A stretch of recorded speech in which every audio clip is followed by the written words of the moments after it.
শিগগিরই দেশে ফিরছেন সাবেক প্রধানমন্ত্রী শেখ হাসিনা। সম্প্রতি ভারতীয় গণমাধ্যমে তার প্রকাশিত এক সাক্ষাৎকারে এমনই ঘোষণা দেন তিনি, যদিও এখনো কার্যক্রম নিষিদ্ধ রয়েছে তার দল আওয়ামী লীগের। এছাড়া মানবতা বিরোধী মামলায় মৃত্যুদণ্ডপ্রাপ্ত আসামিও শেখ হাসিনা। বাংলাদেশের প্রধানমন্ত্রী শেখ হাসিনা আপনারা বহু প্রতীক্ষার অবসান ঘটিয়ে হয়তো মাস দুয়েকের মধ্যে উনি ফিরতে পারেন। রাজনৈতিক অনিশ্চয়তার মধ্যেও ভারতের মাটিতে বসে আত্মবিশ্বাসী কণ্ঠে জানালেন তিনি দেশে ফিরবেন, আর ফিরবেন মাথা উঁচু করে। একই সঙ্গে আওয়ামী লীগের ভবিষ্যৎ, দেশের বর্তমান রাজনৈতিক পরিস্থিতি এবং ভারত বাংলাদেশ সম্পর্ক নিয়েও নিজের অবস্থান স্পষ্ট করেছেন তিনি। শেখ হাসিনা ভারত সরকারকেও জানিয়ে দিয়েছেন যে তিনি বাংলাদেশে ফিরতে প্রস্তুত, তিনি বাংলাদেশে ফিরতে চান এবং তিনি বাংলাদেশে ফিরে বিচারের মুখোমুখি হতে চান।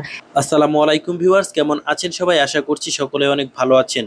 সাবেক প্রধানমন্ত্রী শেখ হাসিনা বাংলাদেশে ফিরছেন এমনটাই ঘোষণা দিয়েছেন ভারতের মাটি থেকে। যে ঘোষণাটি দেওয়ার পরে ইতিমধ্যেই বাংলাদেশের রাজনৈতিক অঙ্গনে তোলপাড় সৃষ্টি হয়েছে। সম্পূর্ণ ভিডিওটি দেখলে বিস্তারিত জানতে পারবেন, তাই না টেনে দেখতে থাকুন। দর্শক, আর কথা বাড়াবো না, মূল ভিডিওতে চলে যাব। তার আগে যারা এখনো চ্যানেলটি সাবস্ক্রাইব করেননি অবশ্যই চ্যানেলটি সাবস্ক্রাইব করবেন। তাহলে আর কথা বাড়াবো না, লাইক দিয়ে দেখতে থাকুন আজকের এই ভিডিওটি।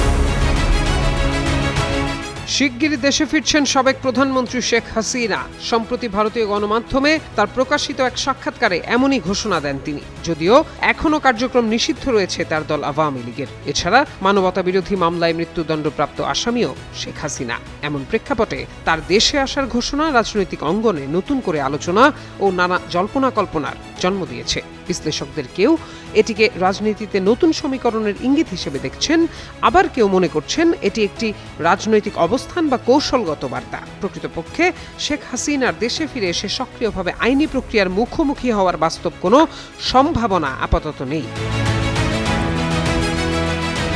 অন্যদিকে বিএনপি, জামায়াতে ইসলামী ও জাতীয় নাগরিক পার্টি এনসিপি সহ বিভিন্ন রাজনৈতিক দলের নেতারা বলছেন, শুধু বিচারিক প্রক্রিয়ার মুখোমুখি হওয়ার জন্যই বাংলাদেশে শেখ হাসিনাকে ফিরে আসতে হবে। কার কাছে শিখলা?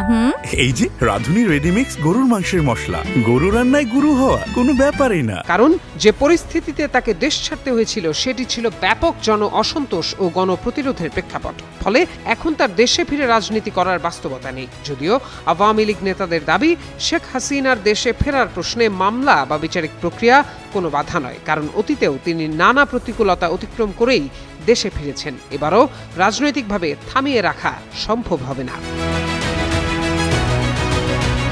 ঢাকা বিশ্ববিদ্যালয়ের রাষ্ট্রবিজ্ঞান বিভাগের অধ্যাপক ডক্টর মোহাম্মদ আইনুল ইসলাম বলেন, শেখ হাসিনার এই বক্তব্যের বিষয়টিকে দুভাবে ব্যাখ্যা করা যায়। প্রথমত, জুলাইয়ের গণ অভ্যুত্থানের সময়ে যে বৃহত্তর রাজনৈতিক ঐক্য গড়ে উঠেছিল এবং যার ফলে শেখ হাসিনাকে ক্ষমতা ছেড়ে দেশ ত্যাগ করতে হয়েছিল, সেই শক্তিগুলোর মধ্যে বর্তমানে কিছুটা অনৈক্য ও দূরত্ব দৃশ্যমান। বিএনপি, জামায়াত এবং এনসিপি সহ যেসব রাজনৈতিক শক্তি তখন একটি অভিন্ন অবস্থানে ছিল, তাদের মধ্যেই এখন মতপার্থক্য দেখা যাচ্ছে। এই পরিবর্তিত রাজনৈতিক বাস্তবতাকে সামনে রেখেই এসব বক্তব্য দেয়া হচ্ছে বলে ধারণা তার। বিএনপি চেয়ারম্যানের উপদেষ্টা অ্যাডভোকেট সৈয়দ মোয়াজ্জেম হোসেন আলাল বলেন, শেখ হাসিনা দীর্ঘদিন ধরেই অসংলগ্ন ও বিতর্কিত বক্তব্য দিয়ে আসছেন। দেশের রাজনৈতিক নেতা, বুদ্ধিজীবী কিংবা বিশিষ্ট ব্যক্তিদের মধ্যে এমন কাউকে খুঁজে পাওয়া কঠিন যিনি কখনো তার বক্তব্যের লক্ষ্যবস্তু হননি। তিনি মনে করেন, ভারতেরই উচিত বন্দি বিনিময় চুক্তি মেনে তাকে বাংলাদেশে ফেরত পাঠানো। এদিকে আইনি প্রক্রিয়ার মাধ্যমে সরকার হাসিনাকে ফেরত চায় বলে মন্তব্য করেছেন স্বরাষ্ট্রমন্ত্রী সালাহউদ্দিন আহমদ।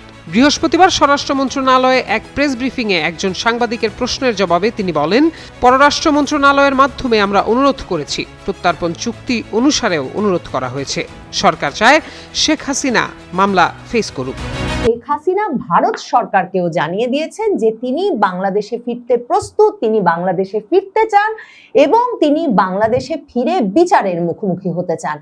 এমনকি টাইমস অফ বাংলাদেশের এই প্রতিবেদনটি পড়লে পরিষ্কারভাবে একটা টাইমলাইন, একটা সুনির্দিষ্ট দিন, ক্ষণ, তারিখেরও সম্ভবত পরিকল্পনা টের পাওয়া যায়। কারণ টাইমস অফ বাংলাদেশ বলছে 15ই আগস্টের মধ্যেই শেখ হাসিনা সম্ভবত ভারতের বাংলাদেশ হাইকমিশনে একটা ট্রাভেল পাসের জন্যেও আবেদন করতে পারেন।